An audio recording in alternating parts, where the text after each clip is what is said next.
Les bitcoins viennent de franchir une nouvelle étape historique.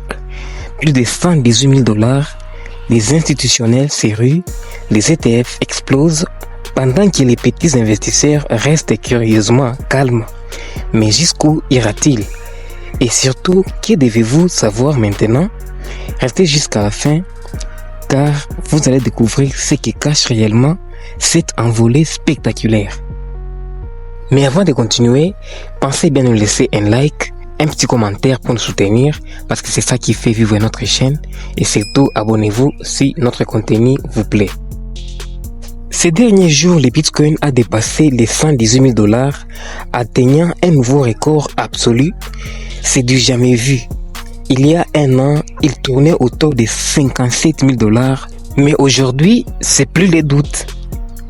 Mais ce qui est encore plus impressionnant, ce sont les entrées massives d'argent dans les ETF Bitcoin Spot. 2 journées consécutives à plus de 1 milliard de dollars d'achats, c'est historique. Wall Street n'investit plus à moitié. Les institutionnels sont clairement des retours.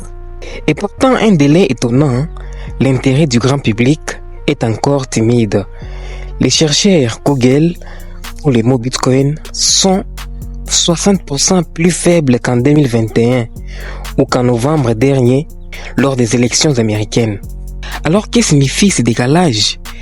Une chose, cette poussée haussière est tirée par les gros investisseurs, les banques, les fonds, les entreprises, pas encore par messieurs et madame tout le monde, et ça pourrait être les calmes avant la tempête. Voici un autre chiffre qui fait réfléchir.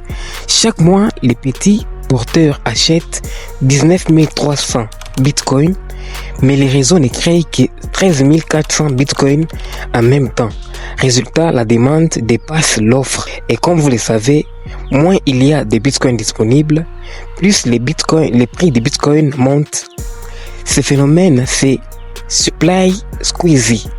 On devrait donc continuer d'alimenter la hausse dans les prochaines semaines. Alors, jusqu'où peut aller Bitcoin? Selon Robert Kiyosaki, l'auteur de Père riche, Père pauvre, on est déjà dans la banana zone, une phase euphorique où tout le monde veut acheter. Il a lui-même acheté à 110 000 $. Il prévient, les cochons se font tuer dans cette phase, parce que c'est une phase vraiment où le risque est vraiment énorme.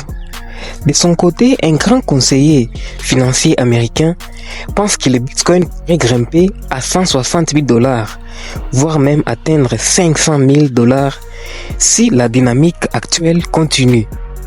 Oui, 500 000 $, mais attention, tout dépendra de la suite. Alors, que faire aujourd'hui? Acheter? Attendre une correction? La prudence est de mise. D'un côté, les fondamentaux sont solides, adoption institutionnelle, rareté renforcée, régulation favorable avec les ETF, mais de l'autre côté, les marchés pourraient corriger à tout moment, surtout si les particuliers se ruent soudainement en masse. Et comme le dit Kiyosaki, ceux qui achètent par peur de rater les trains risquent gros. Le plus sage, c'est de s'informer, observer et investir de manière stratégique. Le Bitcoin est en train de changer de dimension. Il n'est plus juste un pari de geeks ou des rebelles de la finance. C'est un actif mondial, scruté, convoité et désormais régulé. Alors dites-moi en commentaire, pensez-vous que le Bitcoin va atteindre 160 000 $ ou même 500 000 $ dans un avenir proche? Ou bien est-ce déjà trop tard pour acheter? Likez cette vidéo si elle vous a été utile, si elle vous a éclairé, et abonnez-vous pour suivre toute l'actualité crypto et surtout gardez toujours la tête froide dans ces marchés brûlants. À la prochaine.